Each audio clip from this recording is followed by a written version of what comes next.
So hi guys! For today's cooking serye, magluluto tayo ng pata at buto-buto ng Jurassic. First thing first, naghahaling muna si Ursula dyan kasi paano maluto kung walang kalayo? Di wow. After maghaling, tinakang na ni Ursula yung kaldero.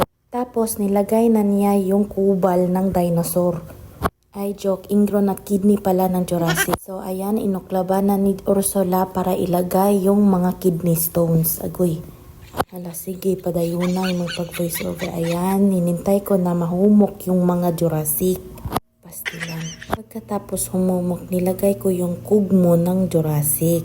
Pagkatapos mailagay, ayan, bumukal na at saka kinuha ko na yung mga bula-bula kasi yan yung mga daliktik ng Jurassic. Agoy, pastilan. Pagkatapos ko makuha yung lahat ng bula, ayan, hinintay ko na mahumok yung pata at buto-buto ng Jurassic. Ayan, humumok na yung pata at buto-buto ng Jurassic. Nung humumok na, inilagay niya na yung lapalapan ng Jurassic. Kita o ya, pag nibukal na, gibutang na dayon ako ang mga gulay. At mana, luto na, mga unatangari. Kapuyag voice over o ya. Ganun ni interbayot ma'am, antos dara bayot.